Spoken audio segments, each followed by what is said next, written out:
지금 한 1시 45분 정도 된 시간에 녹화를 하는데요. 날씨가, 그동안 날씨가 흐렸다, 더웠다 하는 그런 날씨입니다. 아직은 바람 쐬고 있으면 시원합니다. 올여름은 많이 덥다고 하는데, 그때그때 맞추어서 살아가야 되죠. 관리하려고 생각합니다. 오늘은 아라비아 숫자 2번으로 직무의 수행 성취입니다. 지난 시간까지는 직위의 행사 성취였어요. 그리고 그 위에는 뭐냐면 제3절 왕의 직임 성취입니다. 왕의 위치지요. 왕으로서의 그 직임, 그 맡은 임무, 그 임무를 수행한 거에 대해서 성취해 나가는 건데, 행사 성취로 직위, 왕의 위치지요.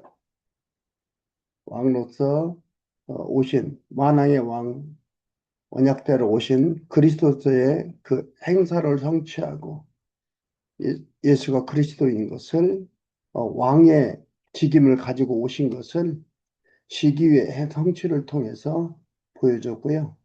이제 오늘부터는 아라비아 숫자 두 번째로 직무의 수행 성취입니다. 22장에서 25장까지. 직무라는 것은 또 왕의 그 하는 일이지요. 맡은 일들. 왕으로서 이러한 일을 한다는 것을 수행함으로써 성취됨을 보여주는 겁니다. 예수님께서 이렇게 그 일을 수행함으로써 내가 그리스도다. 구약의 언약대로 오신 메시아라는 것을 보여주고 성취됨을 증거하는 것입니다. 그 가운데서 양가로 1번은 반가루죠. 반가루. 1번은 지도자 직무 증거. 지도자의 직무를 증거합니다. 직무라는 건 뭡니까? 맡은 해야 될 일이에요. 그 일을 증거하시는 겁니다. 직무 증거인데 22장, 23장에 나와 있습니다. 양가로 첫 번째는 왕국의 특성을 증거합니다. 천국이지요. 그 특성을 증거하는 게 22장에 나와 있고요. 23장은 지도자 잘못을 증거하는 겁니다. 잘못된 지도자들을 경계할 것을 얘기하고 하는 그런 것들을 볼 수 있습니다. 어떤 왕을 만나야 백성이 행복하고 편안하고 즐거운지, 어떤 나라가 참 나라인지 왕국의 특성의 증거를 보면서 지도자 직무 증거를 보면서 확인해 보고 내가 이 나라 천국의 백성으로 선택받은 것을. 여러분, 대한민국 국민으로서 아이들이 태어나고 자라면서 그 나라 말을 알아듣고 그걸 모국어라고 하지. 그 나라를 모든 고난을 갖고서 살아가는 걸 볼 수 있어요. 그리고 그 나라 말들을 다 이해를 해나가는 거예요. 마찬가지로 하나님의 말씀 깨닫고 이해하고 믿고 하는 것은 내 인간의 의지적 소산이 아니에요. 의지적 결과가 아니라 여호와 하나님께서 성령을 통해서 깨닫게 함으로 깨달아지는 거예요. 믿어지는 거예요. 22장 1절에서 14절까지 아들 혼인잔치 비유로 천국 백성 자격에 대해서 증거를 합니다. 보시겠습니다. 우리가 잘 아시는 말씀, 아는 말씀이죠? 저 보면서. 제가 많이 설명을 하지 않겠지만은 보면서 여러분, 아, 이런 뜻이구나, 이런 뜻이구나. 다시 한번 내가 하나님의 백성이라는 그 확신을, 확증을 갖는 시간 되시기 바랍니다. 예수께서 다시 비유로 대답하여 가라사대, 예수님께서 계속해서 왜 비유로 얘기했다 했습니까? 들을 자들은 들으라. 그렇죠? 비유로 얘기하면 아무나 들을 수가 없는 거예요. 들을 자들은 듣게 하기 위해서 이것은 비유로 구약에서 선지자가 비유로 말씀한다는 것을 예언하고 그 비유를 백성들을 깨닫는다고 얘기를 했습니다. 그 말씀 그대로 해서 비유로 얘기하는 겁니다. 천국은 마치 자기 아들을 위하여 혼인 잔치를 베푼 어떤 임금과 같으니 그 종들을 보내어 그 청한 사람들을 혼인 잔치에 오라 하였더니 신랑 대신 그리스도와 신부 되는 성도에 대한 걸 얘기하는 거예요. 신랑을 맞이할 신부가 아무나 되는 게 아니다. 보세요. 혼인잔치에 오라 하였더니 오기 싫어하거늘 이것은 이스라엘의 역사적 배경을 두고서 얘기하기도 합니다. 그것도 있습니다. 아, 이스라엘의 역사적 배경과 지금 우리들을 대비해서 같이 이해해 나가면 됩니다.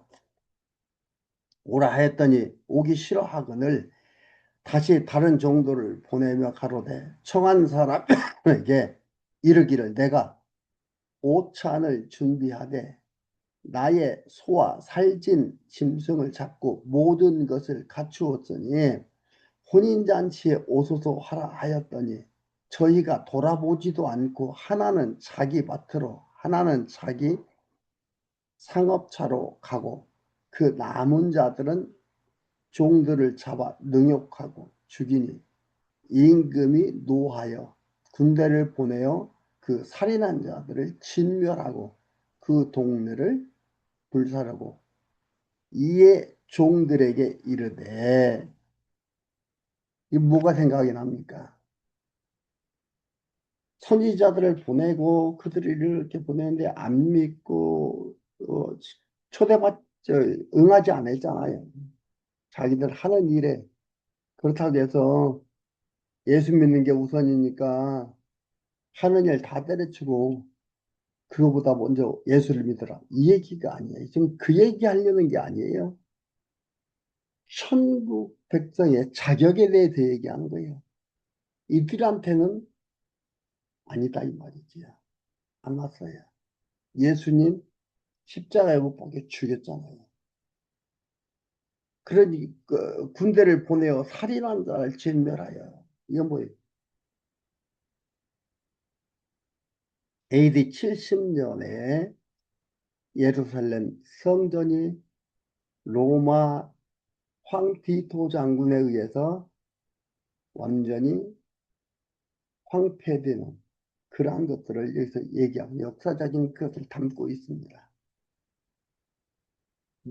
임금이 노하여 군대를 보내어 그 살인한 자들을 진멸하고 그 동네를 불살하고 이에 종들에게 이르되 혼인잔치는 예비되었으나 청한 사람들은 합당치 아니하니 그러니까 어떻게 해요? 사거리 길에 가서 사람을 만나는 대로 혼인잔치에 청하여 오너라. 전도자를 예루살렘이 아닌 어디요? 사거리 이방 땅으로 보냈다 이 말이에요. 이방 땅으로 보내서 어떻게 해요? 초청을 한 거예요. 초청을 하면 비유로 말씀하는 거예요.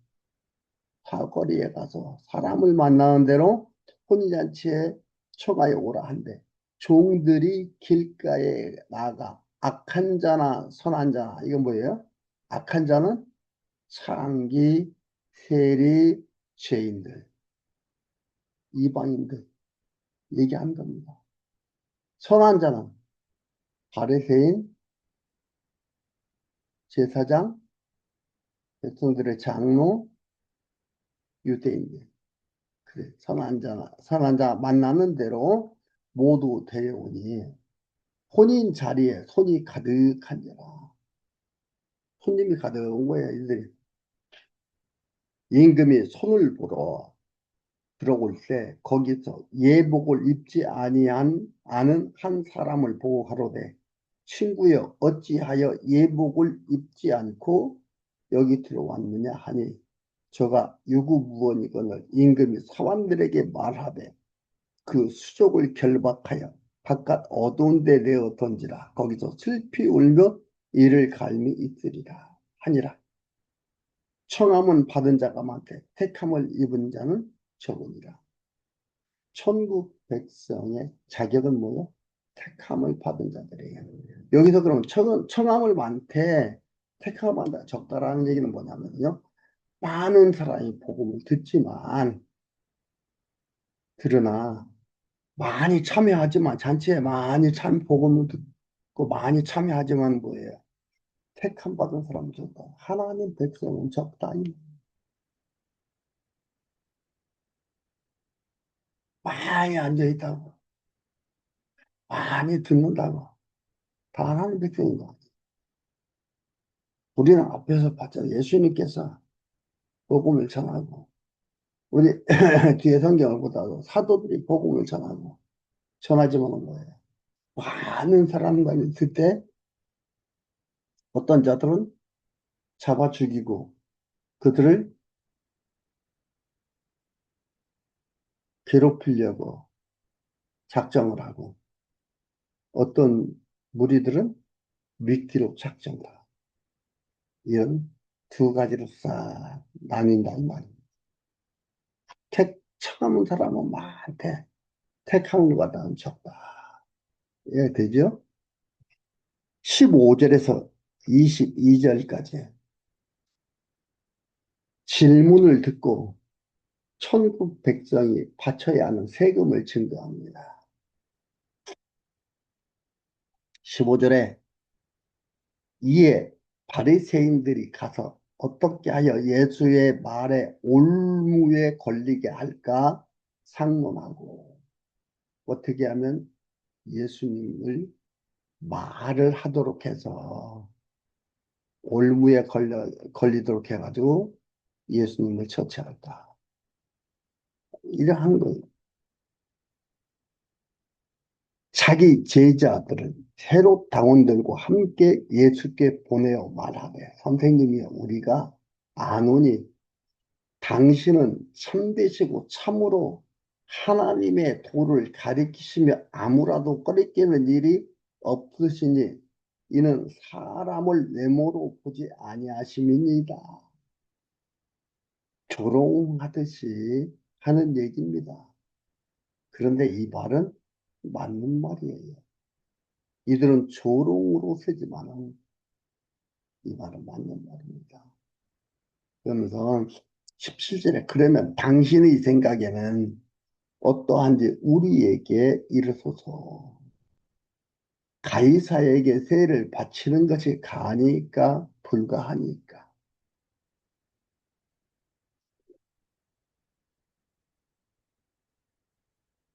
한데 18절에 예수께서 저희의 악함을 아시고 가라사대 외식하는 자들아 어찌하여 나를 시험하느냐 새 돈을 세, 세낼 돈 세금 낼 돈을 내게 보이라 하시니 데나리온 하나를 가져왔거늘 예수께서 말씀하시되 이 형상과 이 글이 네 것이냐 가로되 가이사의 것입니다. 이에 가라사대 그런즉 가이사의 것은 가이사에게 하나님의 것은 하나님께 바치라 하시니 황당한 거죠. 트집을 잡아서 올무를 씌워서 지금 어? 예수님을 괴롭힐 잡을 근거를 만들려고 하는데 만들 수가 없는 거예요. 저희가 이 말을 듣고 이상히 여겨 예수를 떠나가니라. 유구무원이죠. 할 수가 없죠. 앞에서 얘기했잖아요. 천국 마치 아들을 위하여 혼인잔치의 비유를 하고 얘기를 한 겁니다. 하나님의 백성이면 택함 받은 자면 하나님께 드릴 거고 그렇지 않은 너희들 가이사에게 살아요.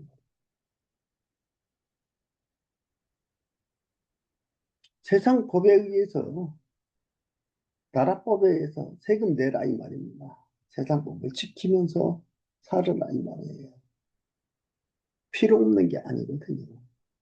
가이사에 같은 가이사에게 하나님에서 하나님에게 가이사한테 냈다 해서 내가 가이사까지 되는 게 아니에요. 우리는 그리스도와 우리가 뭐라고요? 한 몸 되었잖아요. 그리스도는 머리고 우리는 그의 몸으로서 한 몸 된 거예요. 그게 여기서 혼인잔치를 얘기하면서 나오잖아요. 신랑 대신 그리스도, 신부 된 성도. 예, 천국 백성이 바쳐야 할 세금을 증가하는 그걸 얘기하서 지읍니다. 교회에다 연보하는 게 세금 내는 거 아닙니다. 그 얘기하는 거 아니고요. 23절에서 33절까지 사두개인들에게 천국 백성의 특이성과 부활을 증가합니다. 사두개인들. 이 사두개인들이라는 건 뭐냐면요. 하나의 그 박사예요. 대학 교수 같은 박사인데 서기관. 예. 사두개인들은 이제 서기관에 속한 것들인데, 이 사람들은 그 부활을 부인하는 사람들입니다.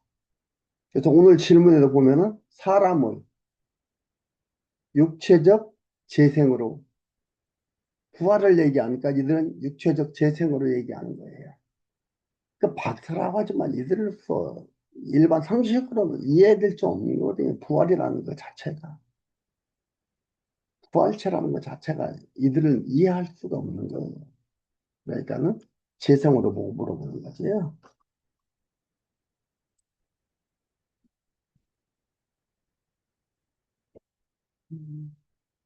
23절에 부활이 없다는 사두개인들이 그날에 예수께 와서 물어 가로되 선생님이요 모세가 일렀으되 사람이 만일 자식이 없으면 그 동생이 그 아내에게 장가들어 형제를 위하여 후사를 세울지니라. 신명기 25장 5절부터 보면 나와 있습니다. 신명기 25장 5절부터 나와 있는 것들인데 모세의 율법이에요. 그러니까 이 법을 보면서 이 얘기를 하는 거예요. 이제 이것을 도덕적으로 접근하는 거예요. 일반 자기들 도덕 윤리적으로 접근하는 겁니다. 복음 안에서의 하나님의 말씀이 번창하고 여호와 하나님의 말씀이 끊어지지 아니하고 계속해서 번성해 나갈 거에 대한 예표로서의 모형과 그림자였던 거예요. 이게 모세에게 주었던 것이 그겁니다. 그래서 구약에서 근친결혼 하게 된 게 하도록 하는 것들이 그걸 얘기하는 거지. 지금 근친결혼해라 그 얘기가 아닙니다. 이건 복음이란 하나님의 백성이 한 몸이 되어서 이게 땅끝까지 전파되는 것들이지 전혀 모르는 사람이 와도 이렇게 하는 게 아니다. 그 얘기잖아요. 지금도 계속 그렇지 않습니까? 그 얘기를 하고 있습니다. 근데 얘기를 합니다. 모세 책에는 이렇게 나왔습니다. 그러면서 25절에 우리 중에 칠형제가 있었는데 마지가 장가들었다 죽어 후사가 없으므로 그의 아내를 그 동생에게 끼쳐두고 그 둘째와 셋째로 일곱째까지 그렇게 하다가 최후에 그 여자도 죽었나이다. 그런즉 저희가 다 그를 치하였더니 부활 때에 일곱 중에 네 아내가 되리까. 사두개인은 육체적 세상으로 생각하는 거죠. 네 아내가 됩니까? 어쨌든 예수님은 궁지에 몰아서 트집을 잡고 어떤 흠을 잡으려고 하는 것들입니다. 그러니까 29절에 그럽니다. 예수께서 대답하여 가라사대 너희가 성경도 하나님의 능력도 알지 못하는 것을 오해하였도다. 하나님도 모르고 능력도 모르고 성경도 몰랐다 이거예요. 이 구약 성경 얘기하는 거거든요. 몰랐다. 근데 이들이 누구냐면 대학 교수예요. 박사급이에요. 저기 얘기하는 서기관들이에요. 지도자예요. 자기들은 다 안다고 생각하는 거지. 몰랐다 이 말입니다. 그래서 오해하였도다 하면서 30절에 들어가기 전에 이유적 독사, 가릴 생략이 됐습니다. 이유적 독사입니다. 왜냐하면 그런 뜻이거든요. 부활 때에는 장가도 아니가고 시집도 아니가고 하늘에 있는 천사들과 같으니라 신령한 몸이다 이 말이에요. 영혼이라는 영혼의 세계에 대해서 너와 나가 없는 거예요. 하나, 둘, 셋, 넷이 없는 거예요. 영혼이라는 것은. 영혼을 오해하고, 이들은 뭐예요? 영혼이라는 것을 오해하고, 또 육체적 재성을 얘기하는 거예요. 이 땅의 육체적 재성하는 거예요. 그것을 말하는 거고, 하나님의 능력도, 성경도 오해했다. 재밌는 말이 계속 나오니까 한번 읽어봅시다. 죽은 자의 부활을 의논할진대 하나님이 너희에게 말씀하신 바 나는 하나님의 아브라함의 하나님이요 난 이삭의 하나님을 야곱의 하나님으로 하신 것을 읽지 못하였느냐.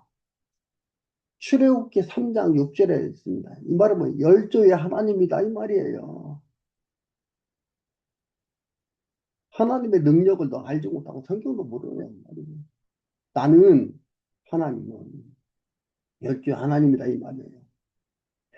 하나님은 죽은 자의 하나님이 아니요 산 자의 하나님이시라 하시니 무리가 듣고 그의 가르침에 놀라더라.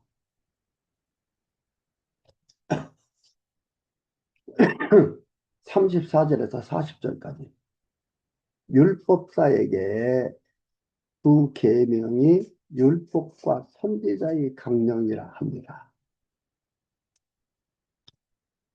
그러니까 소위 율법상 서기관들이 그 사두개인들도 있거든요.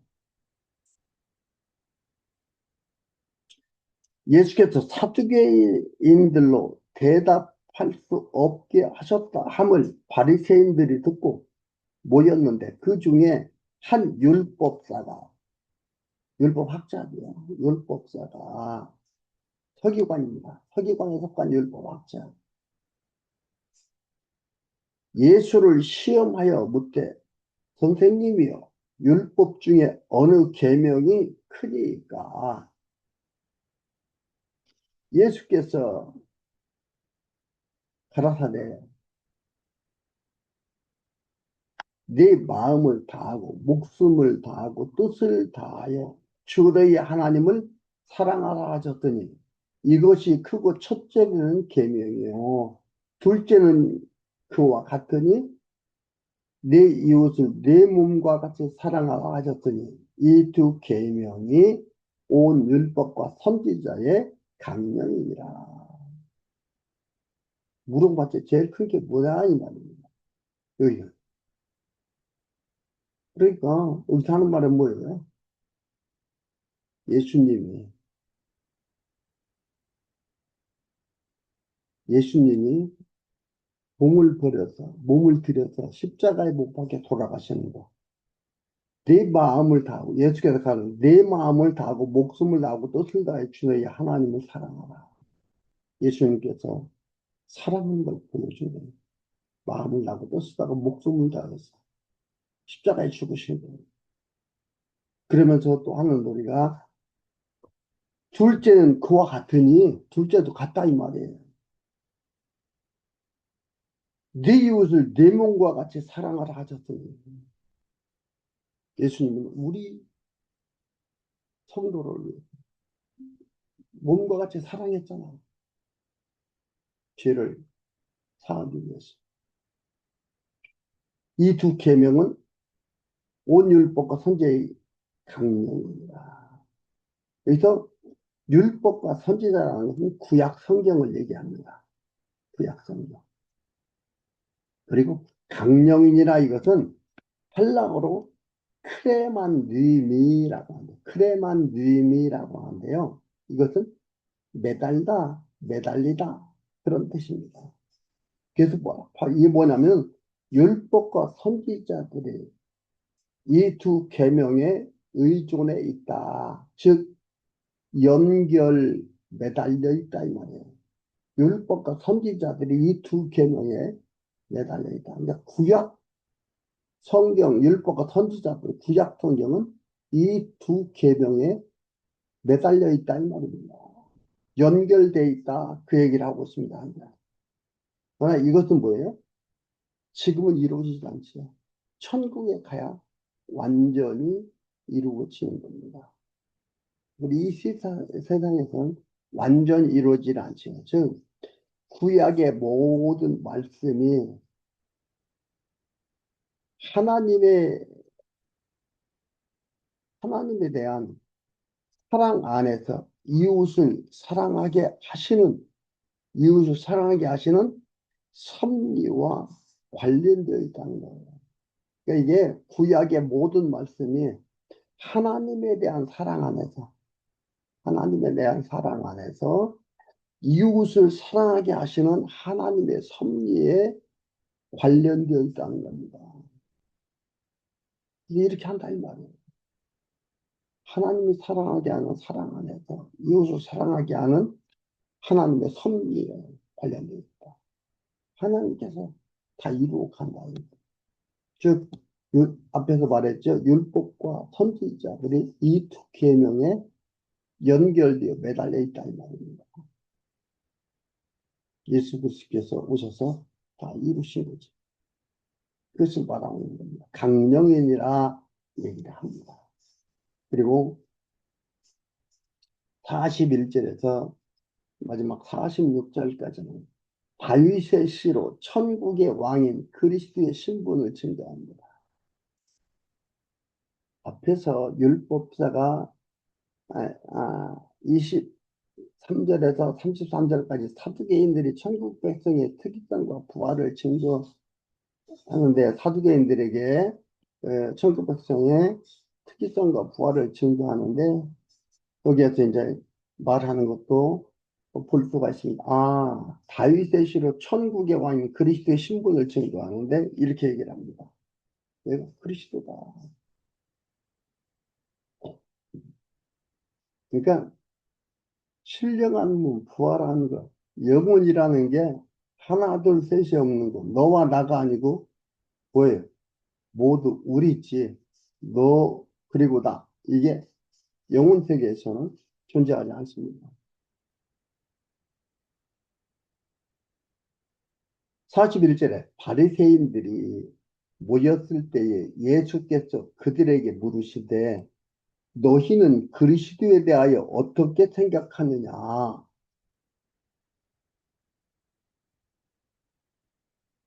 네 자손이냐? 대답하되 다윗의 자손이니이다.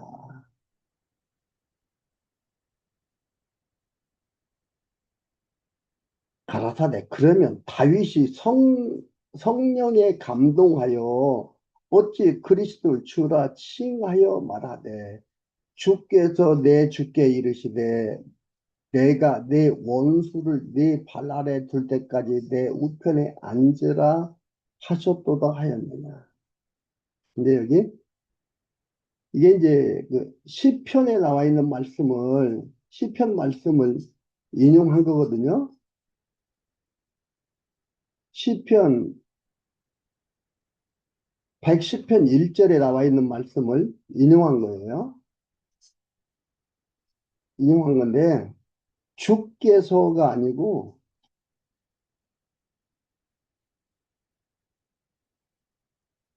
시편 한번 찾아보겠습니다.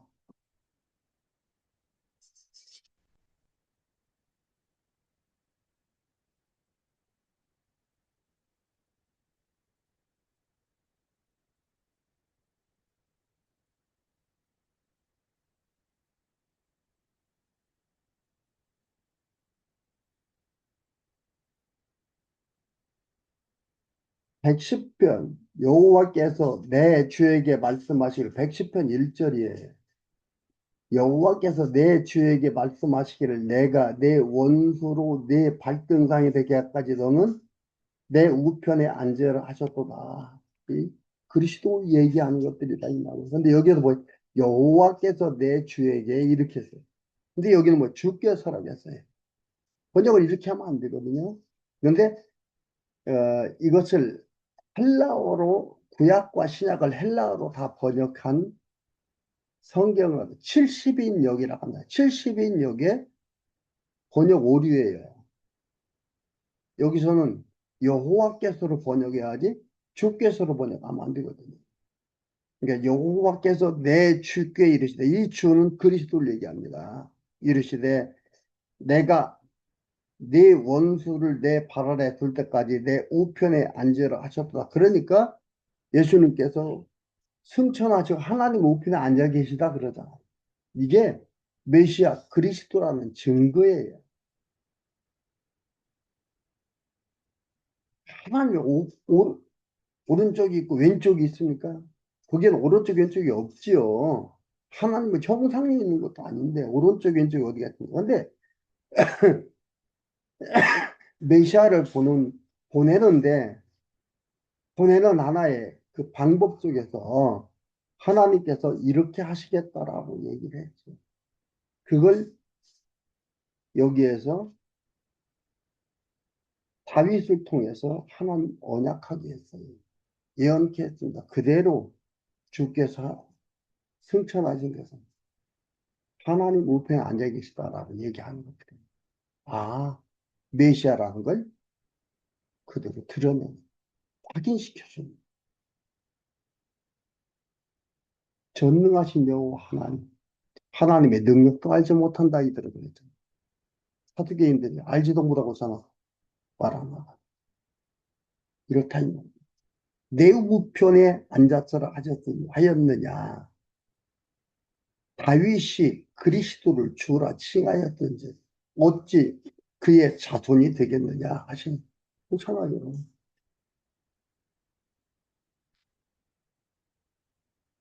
다윗의 자손이라고 하는데 어떻게 내 주라고 했는데 주인 주자거든요. 그리스도는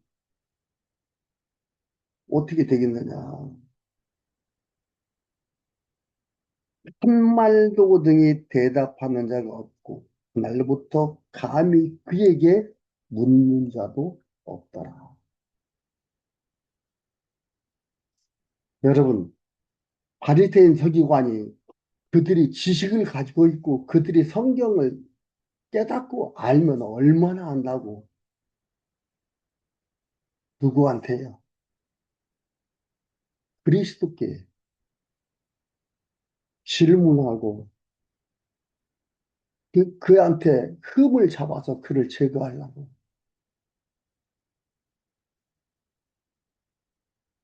그 얄팍한 지식 가지고 있다고 이거 대단한 걸로 하는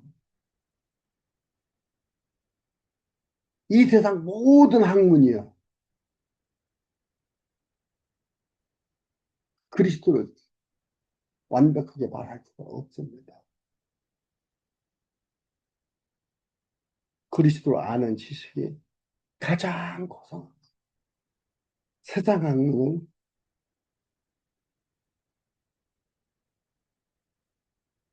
배설물같이 여긴다고 바울은. 그래서 바울 대단한 학자잖아요. 그리스도를 알고 나니까 이 학문은 배설물 같다 이 말이에요. 비교인 거예요. 비교. 그런 예수 그리스도에 우리가 한 몸 되어서 그리스도는 머리요 우리는 지체로서 한 몸 되어 그를 섬기며 살아가고 있습니다. 그렇게 하도록 하나님께서 우리를 창세전 그리스도 안에서 우리를 택하셨습니다.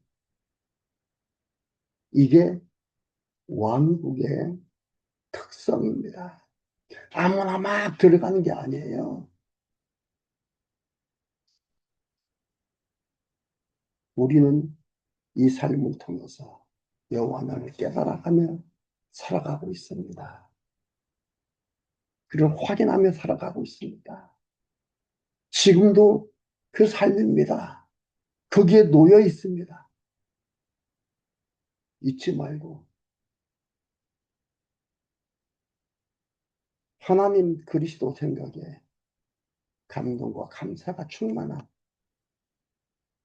삶이 되기를 바랍니다.